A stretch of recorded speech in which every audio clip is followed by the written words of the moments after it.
But it's hard. And it's lonely. It's very lonely. I just know that if that loneliness can exist, so can other things, and I will be okay. First, Snow White tanked. Now, Rachel Zegler's new show can't even sell a single seat. The same actress Disney tried to turn into Hollywood royalty is headlining one of the biggest stages in London, and no one is showing up. We're talking a sea of empty seats, near zero ticket sales, and a production staring down early closure before opening night. So, how did we go from the next big thing to back-to-back box office and Broadway disasters? Is Hollywood finally realizing what audiences already figured out? Because what's happening right now isn't just a bad week, it's a career spiral. Rachel Zegler, thanks for coming on my show. I sold out years ago and I'm a coward. So you recently starred in the movie Snow White. Tell me, what was it like to play Snow Latina? First of all, Steven, it was weird. But I did enjoy reimagining the character as a woke Colombian woman who looks like a fish. And once we break down the numbers, the optics, and the PR damage, you'll see why Rachel Zegler might be heading toward an even bigger fallout than anyone expected. Let's get into it. So Snow White finally scraped past the $200 million mark globally. And I'm using the word finally the same way you'd use it when your ancient iPhone stops glitching after months of ignoring updates, with a combination of shock, relief, and okay, but yikes. Because this milestone, it's not a win. It's a warning sign, a red flag flapping violently in the wind. It's like celebrating a car that made it to the finish line, on fire. And smack in the middle of that flaming wreckage is Rachel Zegler, the actress Disney banked on hard. The reason we had Rachel Zegler on the docket is she's an asshole. So she came out and took a large dump on half of the country, everyone who voted for Trump. So I attacked her, and then she came out and she said, I apologize. Like I went too far, but it wasn't sincere. The one they tried to anoint as the next A-list starlet before the public ever had a say. But here's the thing, the public is speaking now, loudly, through empty theaters, cold box office numbers, and brutal social sentiment. This isn't just one failed movie. This might be the beginning of the end of the Rachel Zegler experiment. And we're not just talking about a struggling actress here, we're talking about the entire Hollywood machine that's built around her. Studios, marketers, agents, PR teams, all desperately trying to make fetch happen. But spoiler alert, it's not happening. What's happening to Rachel Zegler right now? It's the perfect case study of what goes wrong when a career is built on hype, not connection.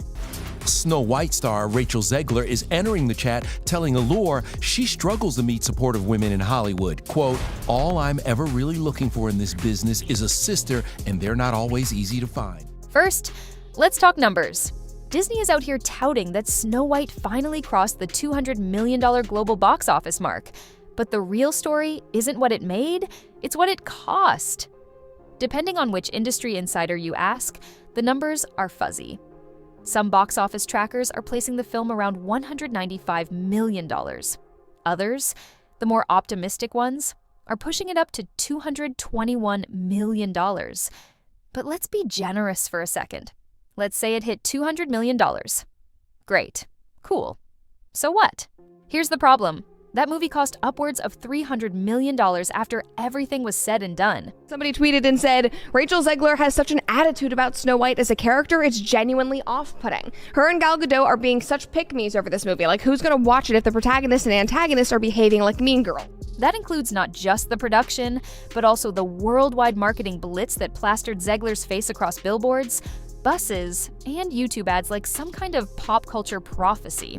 So, even with all the goodwill, nostalgia, Disney brand, and the global release, Snow White is a financial belly flop, a cinematic faceplant, and more importantly, it's now forever attached to Rachel Zegler's name, which, for a rising actress, is a nightmare.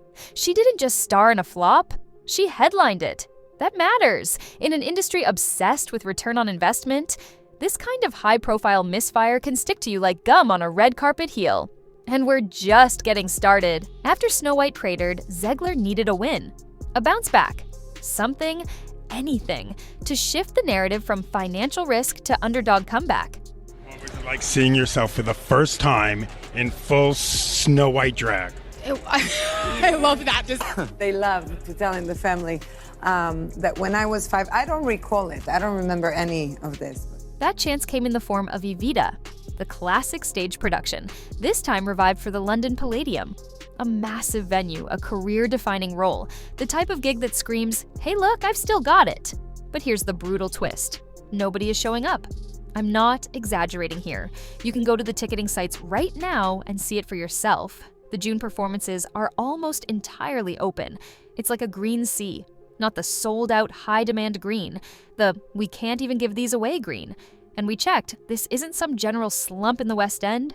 Other productions, even the smaller ones, even the ones without Hollywood names, are filling seats. People are buying. They're showing up. But not for Evita, not for Zegler. That's not just a bad sign, that's a siren. Every time she speaks, she gets less likable. There's some clip of her on the internet in her Snow White outfit saying, "Every hour I am in the outfit of Snow White wearing the dress. All 18 hours, I deserve to be paid for every single one." And it's not about the play. Evita is a legendary production.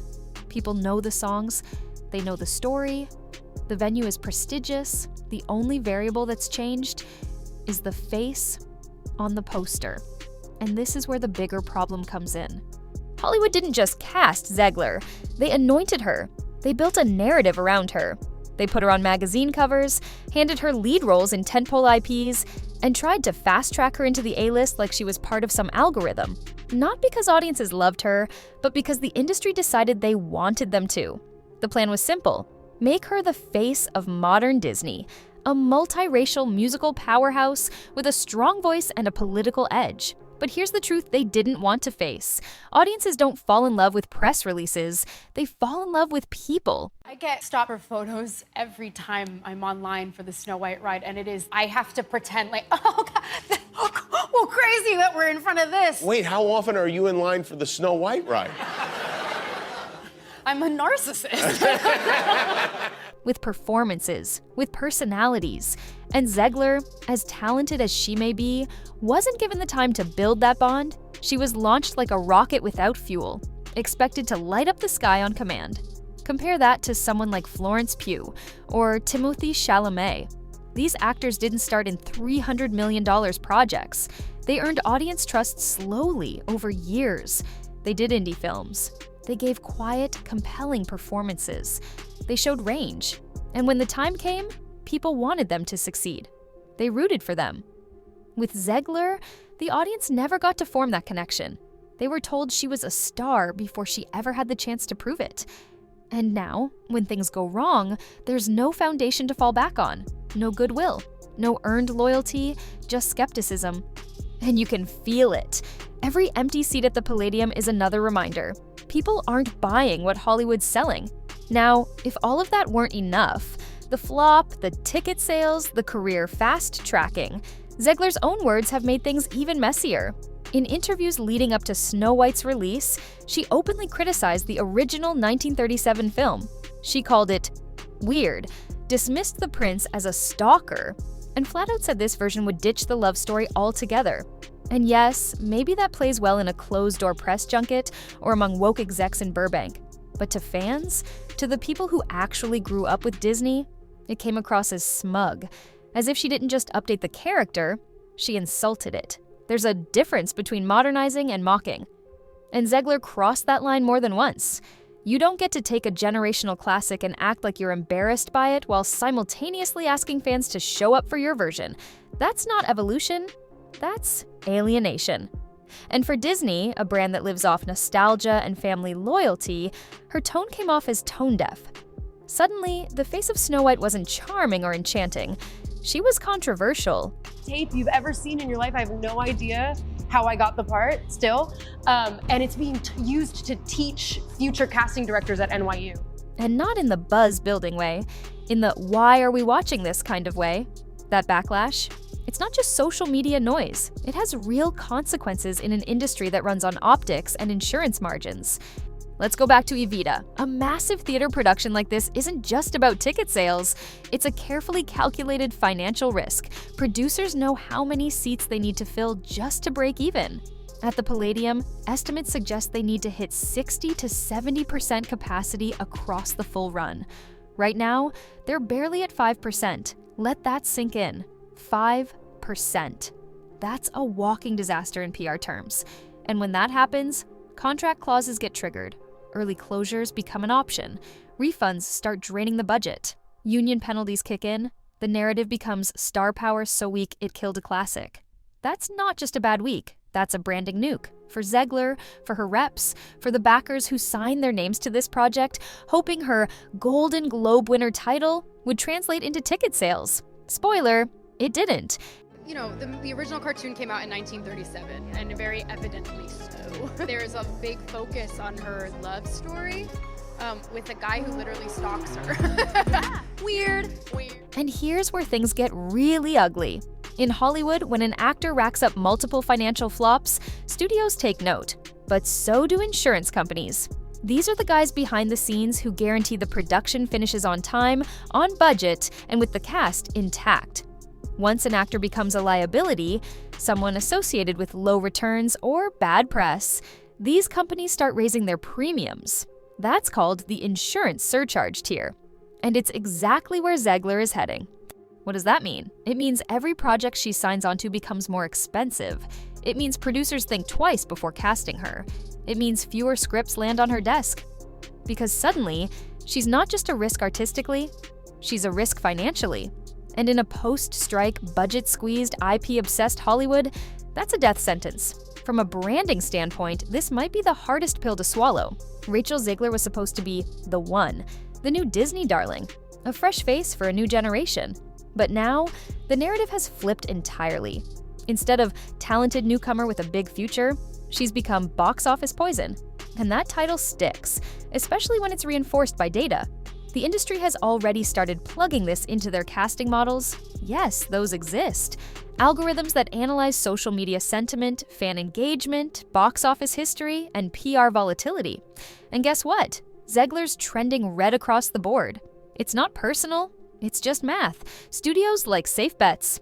She no longer qualifies as one. So where does this leave her? Probably facing some very uncomfortable calls with her reps. Career strategy meetings that revolve around damage control instead of momentum. Late-night emails about pulling out of high-profile roles, going silent on social media, and rebuilding trust with audiences.